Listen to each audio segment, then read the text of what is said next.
Learn O World. Let's learn with animation. नमस्कार बच्चों, तो आज जो हम चैप्टर पढ़ने वाले हैं उसका शीर्षक है राष्ट्र का स्वरूप और ये यूपी बोर्ड का चैप्टर नंबर 1 है। तो चलिए पाठ को शुरू करते हैं। इस पाठ के लेखक डॉक्टर वासुदेव शरण अग्रवाल जी हैं। वो एक मशहूर इतिहासकार और प्राचीन भारत के विद्वान भी हैं। उन्होंने प्रस्तुत निबंध में राष्ट्र का स्वरूप, तत्व और लक्षणों के बारे में लिखा है। लेखक ने भारतीय संस्कृति की भी चर्चा की है। भूमि और उसके निवासी तथा संस्कृति का मिलन ही राष्ट्र कहलाता है। भूमि को हमारे ऋषि मुनियों ने माता कहा है और पृथ्वी संतान को पुत्र कहा गया है। इस प्रकार माता अपनी संतान का ध्यान रखती है, ठीक उसी प्रकार भूमि अपनी संतान को जीवित रखने के लिए आवश्यक सभी वस्तुओं को देती है। इसीलिए भूमि को वसुंधरा कहते हैं।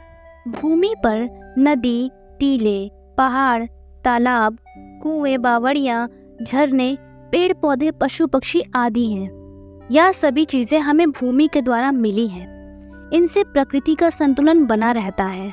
मनुष्य को पानी से लेकर भोजन तक हर चीज पृथ्वी के द्वारा मिलती है। भगवान ने प्रकृति में हर चीज दी है। वह हर चीज प्रकृति में पाई जाती है जिससे मनुष्य जीवित रह सकता है।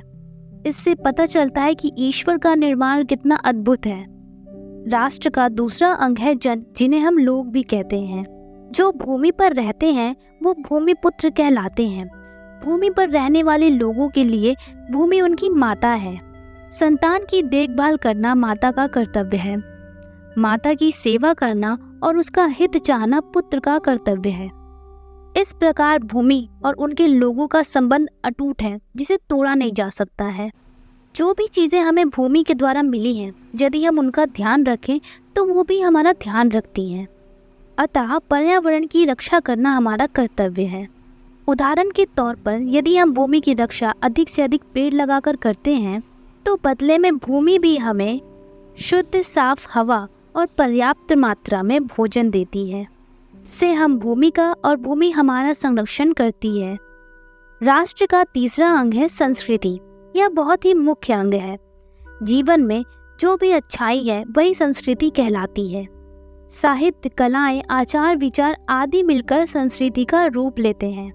जीवन में जिस प्रकार अंतरंग और बहिरंग के 2 रूप होते हैं, वैसे ही संस्कृति के भी 2 रूप होते हैं।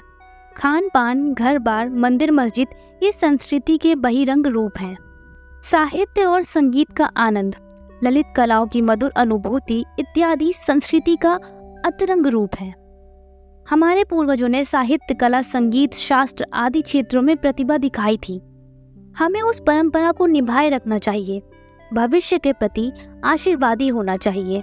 कहने का अर्थ ये है कि जो भी कुछ हमें भविष्य के द्वारा मिला है, हमें उसका आभार व्यक्त करना चाहिए। भूतकाल से सबक सीखते हुए वर्तमान को साथ लेकर अपने उज्जवल भविष्य की ओर बढ़ना चाहिए। इस कार्य में संस्कृति सदा हमारे साथ है। अगर आपको ये एक्सप्लेनेशन जरा सी भी अच्छी लगी हो तो इस वीडियो को लाइक, शेयर और चैनल को सब्सक्राइब जरूर कीजिए। इससे हमें आगे और वीडियो बनाने का मोटिवेशन मिलता है। धन्यवाद। Explanation by Anshika Ma'am. Subscribe to Learn O World in